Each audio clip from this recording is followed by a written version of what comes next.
Assalamu alaikum. You're watching Views News and I'm Faisal Rahman live from our Islamabad studios. Today we'll be talking about this very interesting message given by none other than the Prime Minister of India, Mr. Narendra Modi, to Pakistan, primarily to the Prime Minister of Pakistan, saying that Prime Minister Narendra Modi, he in fact wrote a letter to the Prime Minister Imran Khan in which he mentioned that Prime Minister Narendra Modi said his country deserves and desires cordial relationship with Pakistani people and extended greetings on the occasion of Pakistan Day. That was the 23rd of March. Last month, a major breakthrough in which Pakistan and India announced ceasefire along the line of control. Now, this was something which was very important. I'll just give you one example of 2020 in which over 3,000 LOC violations were noted, and just imagine the number. Furthermore, Pakistan and India began their first talks under the Permanent Indus Commission in 2.5 years in New Delhi to resolve the long-standing dispute over the hydroelectric projects India is building on the river Chenab. So that is another very important area. As we all know that the Indus Water Treaty, which was signed in 1961 now, holds a lot of important perspectives, and at the same time, now the delegation is in India and they are holding discussion regarding this particular issue. So we'll be talking about that also. But when you look at the overall statement, when the Indian Prime Minister, India has always been a very hostile country towards its neighbors, and especially towards Pakistan. But having said that, this is much appreciated.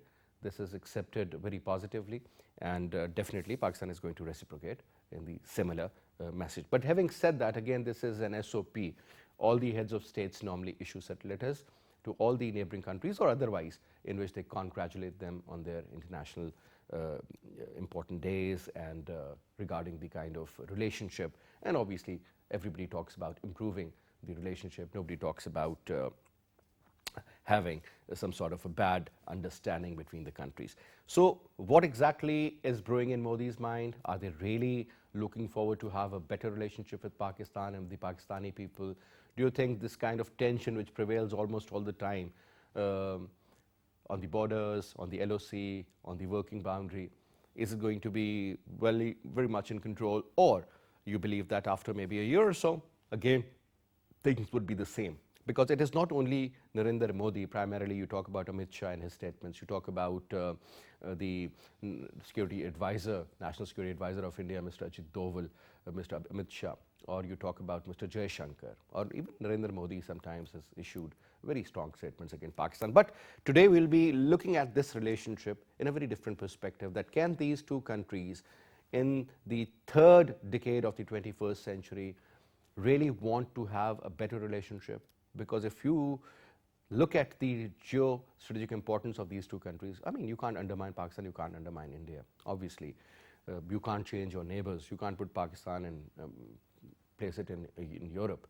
So these two countries have to work on certain areas where they should increase their trade. They should increase their human contact, which we call people-to-people contact. People should come over. And I think Pakistan has done a brilliant job when they opened this corridor where the six pilgrims, they come to Pakistan and they go there.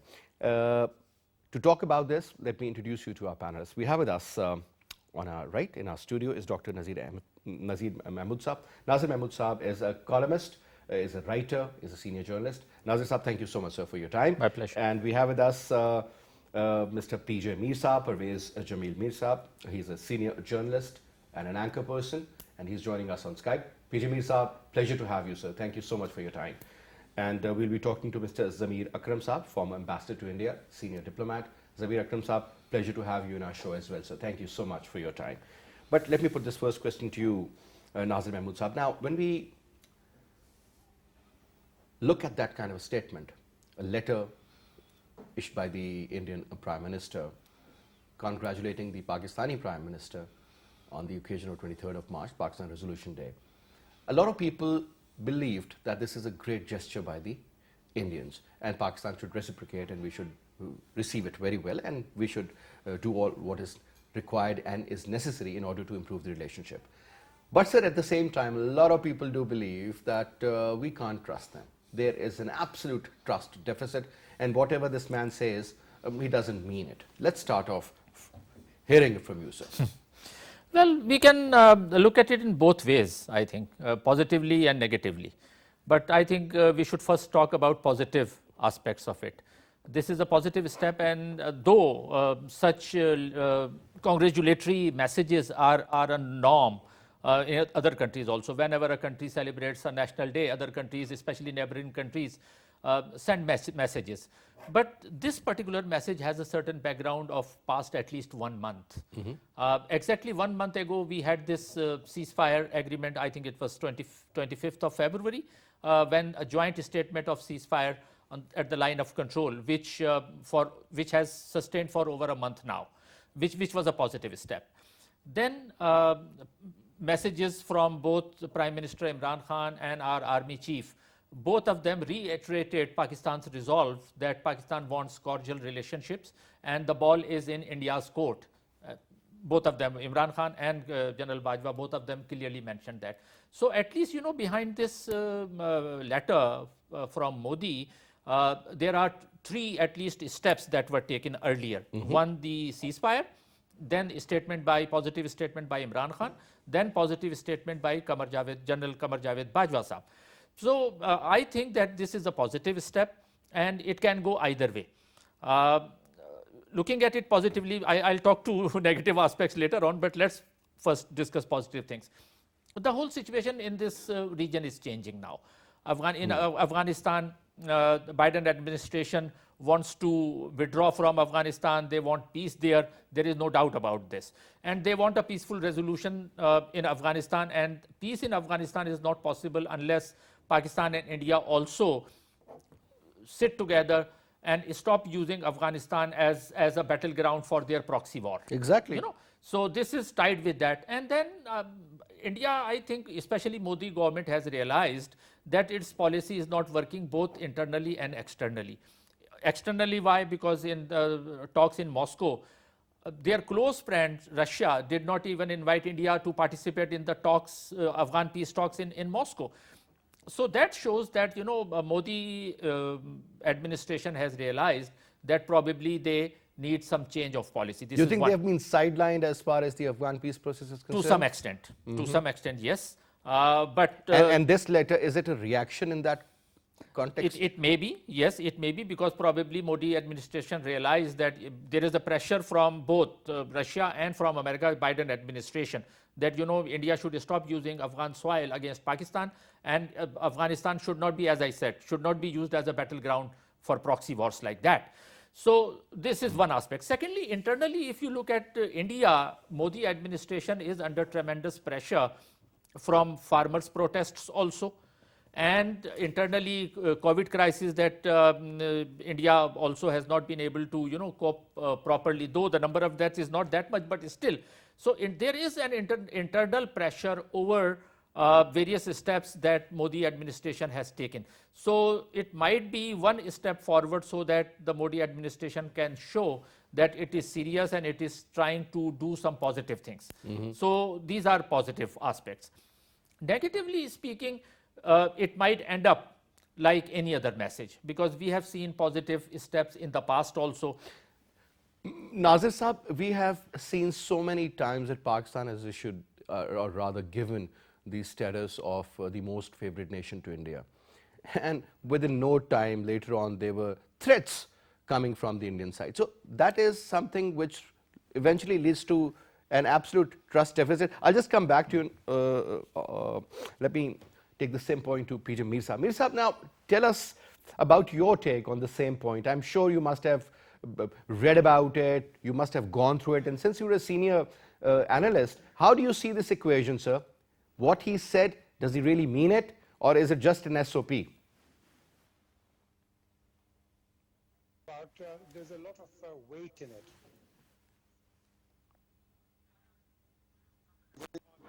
For years, and we've always seen that people coming in from India, retired major generals, brigadiers, politicians, and so on forth, they've always been, as far as talking about peace with Pakistan.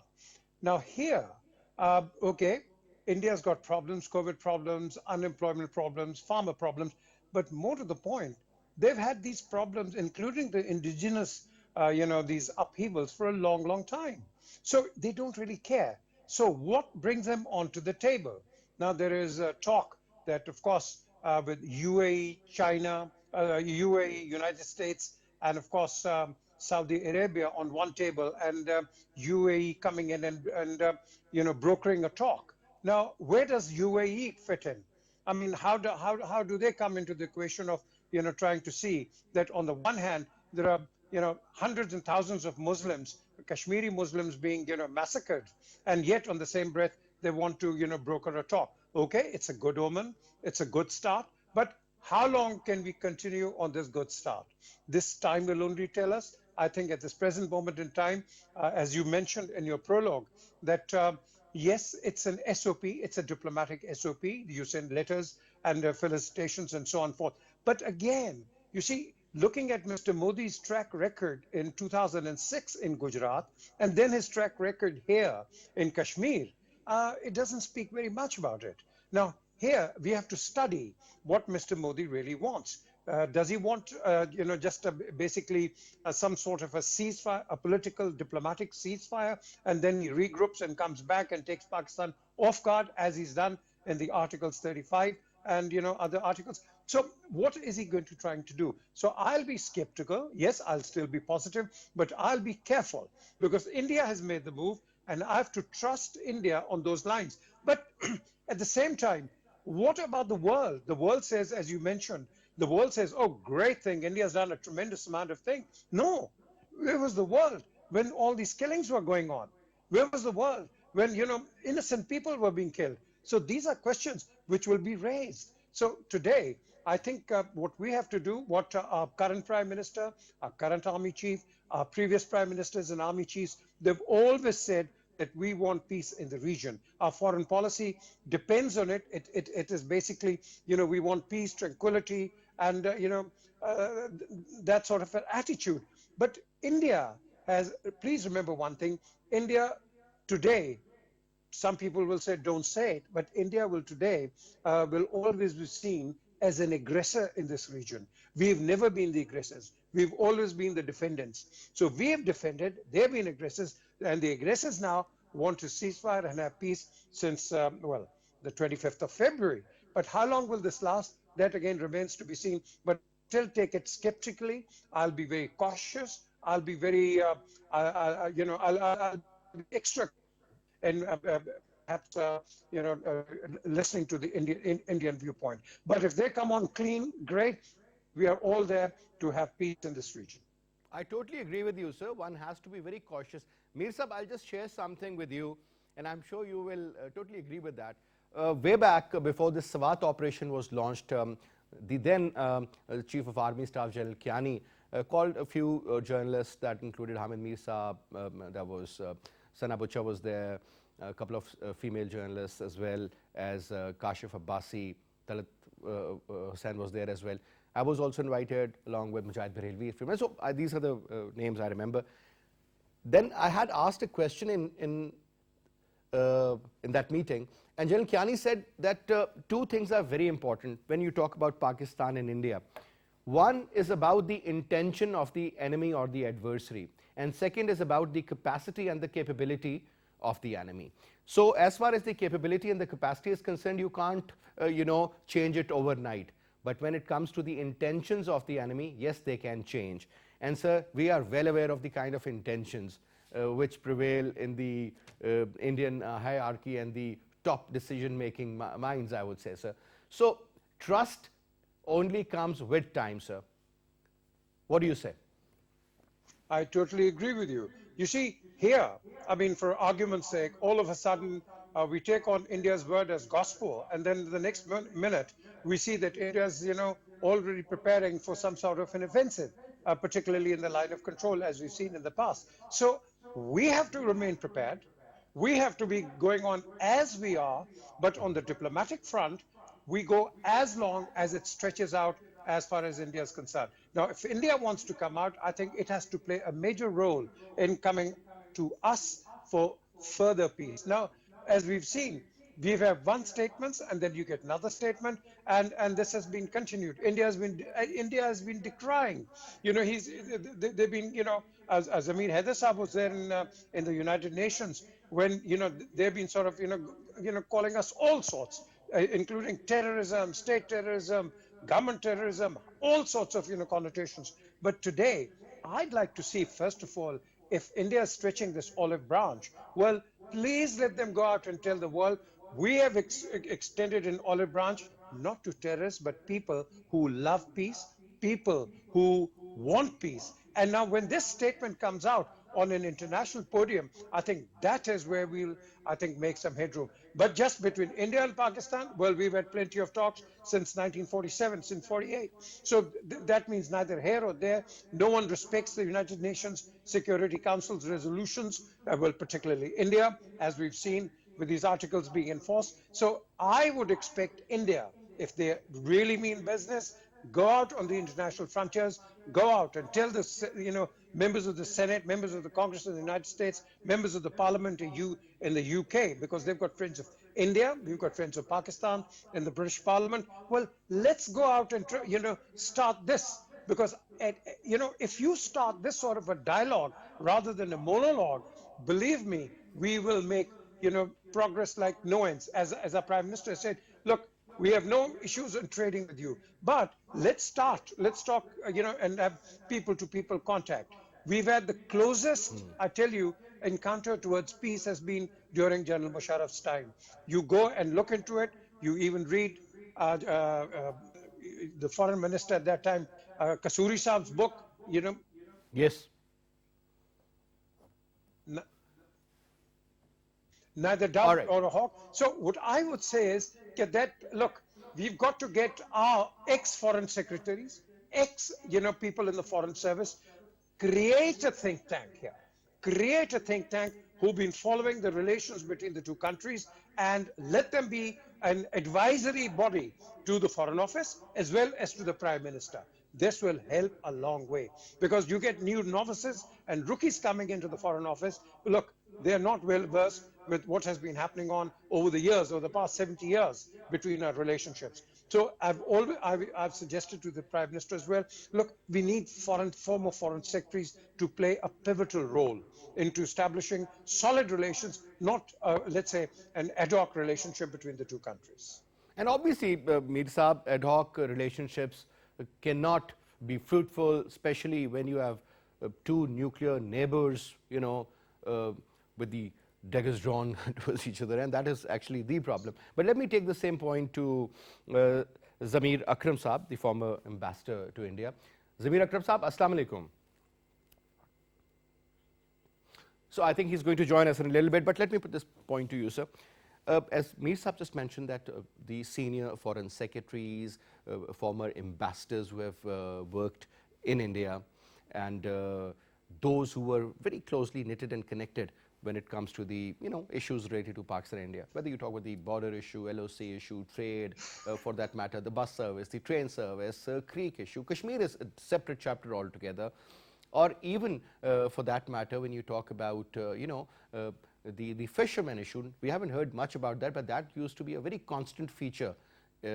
Sometimes they would end up catching our fishermen, and then sometimes we would end up having theirs who are in the Pakistani territory.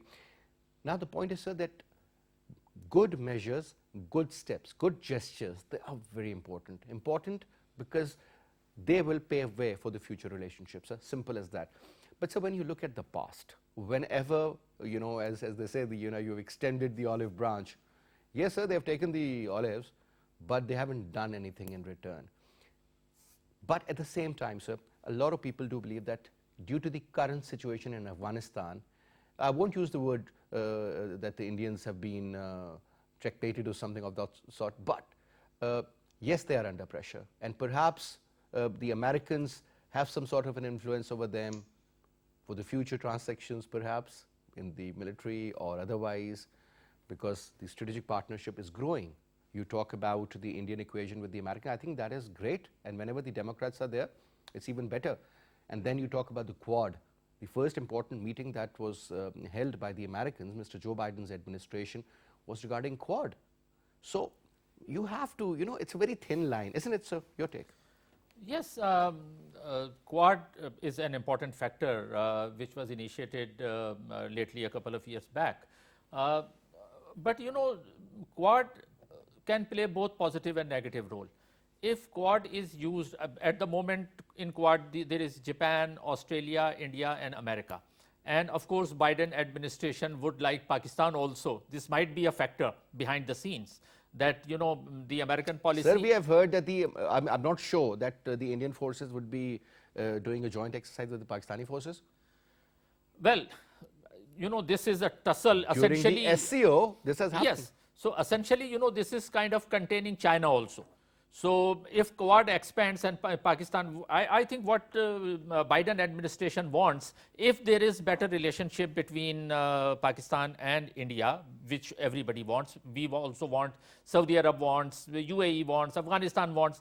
If that happens, now you cannot exclude China from the equation.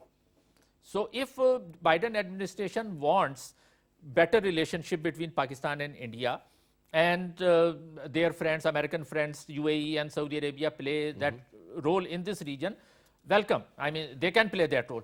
But if they try to exclude China, China would not like that. And don't forget there is CPAC, and CPAC is not liked by India. So there are very many players in the whole equation. How it can progress positively? It can only move positively if America or new Biden administration, it stops trying to contain China and try to re-establish, because in the past we have seen, especially during Obama's period, the relationship between China and the US were not that bad. Actually, that negative turn came up with Trump in power. So maybe if Biden actually wants peace in this region, then I think all the regional powers should come together. And if they come together, forgetting, as our army chief also said, let's bury the past. Now, when we talk about burying the past, what do we mean? Of course, we bury negative things, but we can't bury positive things. What do I mean by positive things? Mir Saab talked about 2003 ceasefire agreement followed by talks, which literally almost solved the problem. I remember. Yes. And at the last moment, Kasuri Saab on record mentioned that just wait for another 2 days and Kashmir issue would be taken care of. yes, Imagine. And we were so excited. How come this is possible? and there was a possibility. Yes, so sir. this was very positive step. Then again, Mr. Advani was the person, generally it is believed that he was the one, because of him, everything got derailed. I think not only Advani, there are vested interests on both sides, and vested interests not only in civilian leadership, they are also in security establishment also. Indian security establishment is also very careful because they have their own vested interests. So unless security establishments on both sides and civilian leadership, including the opposition parties, because whenever a ruling party tries to normalize relationships in both Pakistan and India, there are opposition parties which start crying hoarse. They say, no, we won't accept this. So the need of the hour is that one person, Modi or Imran Khan, cannot do it unless There has to be a collective effort from all the institutions also. Means, a civilian military leadership together, plus the opposition parties also, that see, we are about to solve the problem. And India also. In India also, if Modi wants to solve, Congress will not allow. When Congress in power, if Congress wants to normalize the relationship, BJP comes up opposing that. So, if that happens, these messages are not going to go anywhere. So what is required? The required is on two sides. Externally, America and China also should come together, and Biden administration should not try to use Quad to contain China. And plus, China also, more positively looking at the region and trying to normalize relationships, because Pakistan and Indian relationship now, to a great extent, depend on the role of China in this region also. All right. So we've been joined in by Zamir Akram Saab, former ambassador to India, senior diplomat. Assalamu alaikum, Zamir Akram Saab. Ji, wa alaikum. So thank you very much for taking out the time and talking to PTV World. Now, sir, since we are talking about this very important statement issued by the Indian Prime Minister, in which, generally it is perceived that he really wants to normalize the relationship with Pakistan. But, sir, do they really mean it? Because since you have served as an ambassador, as a high commissioner there as well, and you do understand the minute details, how these people think and how they move forward. So looking at the current situation, sir, the new government in America, and then when we talk about Pakistan, I think there is an absolute beautiful relationship between the military and the civil. Seems they are properly gelled and are on the same page. And whenever we talk to the Indians, whether they are the journalists or the political people, they always say, well, you know, we need to talk to the military leadership in Pakistan because they are the decision makers. But this time it seems that they have also realized that the civil government is equally important. Your take, Zamir Akram Saab. Well, no matter who is important or not important, we don't have to depend on the Indians to decide that for us. The fact is that both the political and military leadership is on the same page about willingness to talk to the Indians to resolve outstanding issues, especially the Kashmir dispute. And we have seen that being expressed at the political and military leadership levels for some time. So Pakistan has always been ready to engage in a dialogue with the Indians to resolve all outstanding issues. The question is, why are the Indians suddenly interested in a dialogue with Pakistan? Correct. And I personally think that their position is being dictated by the pressure they feel, one, I think, from the United States, because I think the U.S. is asking them to resolve and lower the temperatures with Pakistan so that it can focus in cooperation with the U.S. against China. So that's one of the factors. The other factor that has pressurized the Indians is that they have been confronted with two-front situation, one on Pakistan side and the other on the side with China in Ladakh. So they want to reduce this pressure from themselves and try and find some kind of way of lowering the temperature with Pakistan on the line of control, etc. So this is really what the motivation is. Will this lead to some kind of change, real change in the Indian attitude to resolve outstanding issues, particularly the Kashmir dispute? I'm not so sure.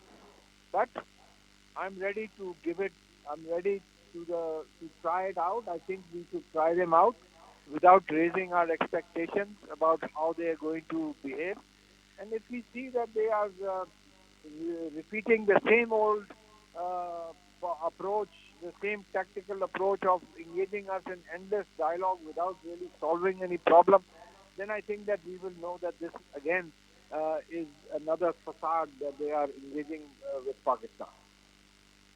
Now, Zamir Akram Saab, obviously, very well explained, very well, the way you look at things are very interesting. But now, sir, at the end of the day, do you really believe that there is light at the end of the tunnel and we should be hopeful? Because I think in diplomacy, you can't give up hope.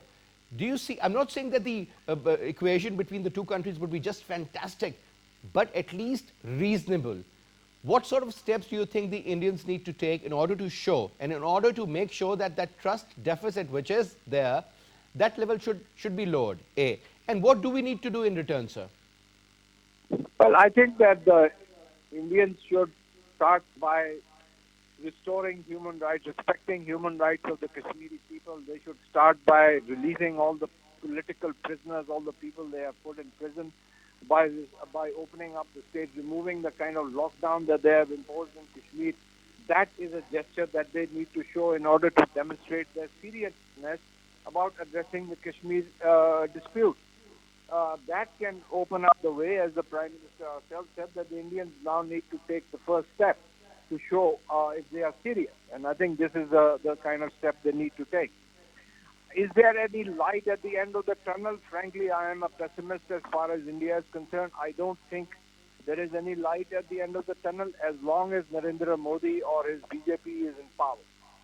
Perhaps if there is another government or there's another kind of leadership, yes, maybe there can be some positive outcome. But as long as this fascist government is in power in India, I don't see the possibility of any kind of solution. All right, sir. Thank you very much, Zamir Akram Saab, for your comments, sir. Now, PJ Mir Saab, you heard what Zamir Akram Saab just said. He said that when you want to engage another country and you want to show that you perhaps really mean business and you want to have a proper relationship, a cordial relationship, he said that a couple of steps should be taken by the Indian government. They should restore human rights, release the political prisoners there. And I would even say, since you're also very closely, into cricket and all, I would really love to see Virat Kohli playing in Karachi or Lahore for that matter. They should also send their India cricket team, because that is not going to be a 100% political decision. But I'm saying the gestures matter.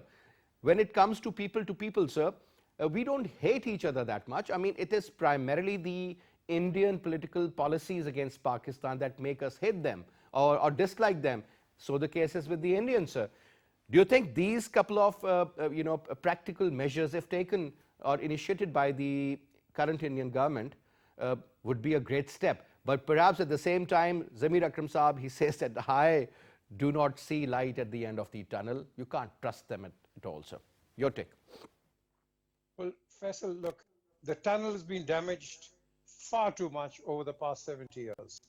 And there's a lot of bad blood between people. What I think we need is, as what Zamir was talking, that look, we need serious people to come and talk with us. This government has been labeled as perhaps, on ethnic cleansing. They've been coming along and, we've seen acts of, human rights, violations of human rights and things like that. We need serious people. I do remember just one thing when he was the External Affairs Minister, and just after the talks, I met him at the Hilton in London, and I asked him what went wrong, and he said, "I wish we had more time.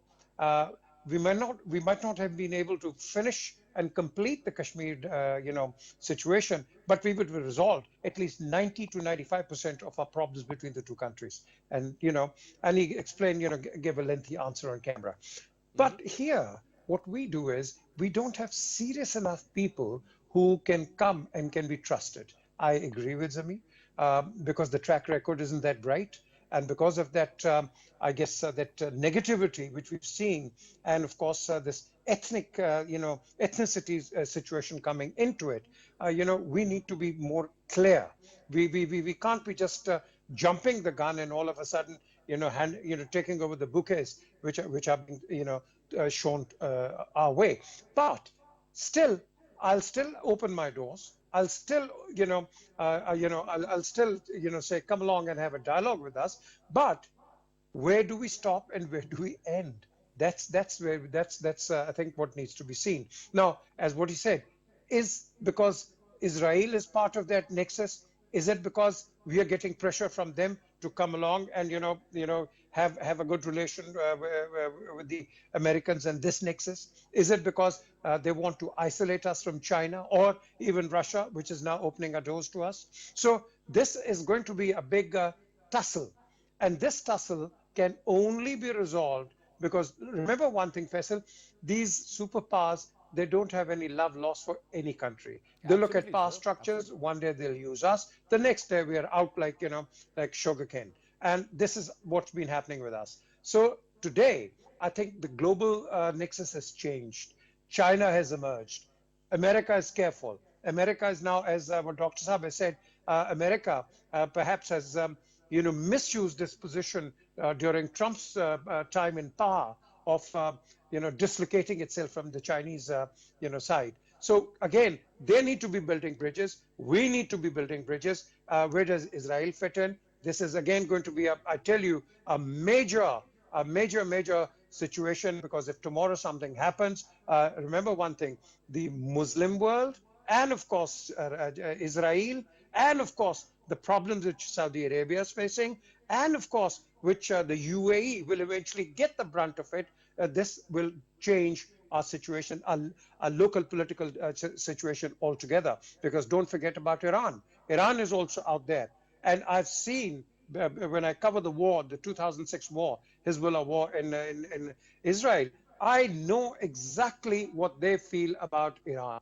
So this is, again, a developing story. But as far as we are concerned, I think our primary objective, primary aim is to see that we remain in peace between the two countries. India is in trouble economically because of COVID. We are in trouble economically because of COVID, and of course, various other reasons. So India's got to stop playing up in Afghanistan, come out clear, show its cards clearly to us, and our doors are open and we can move forward. But if we get ifs and buts, as we've seen in Brussels, ifs and buts, our dialogues have been stopped only because of commas, full stop, hyphens. Now, if that is going to continue, trust me, nothing will come out of it. I'll again, be very cautious on this.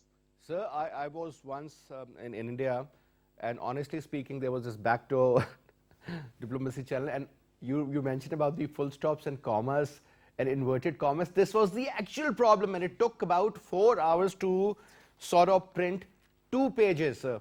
2 pages, just imagine, and it's a reality. But PJ Mir Sahib, another important point.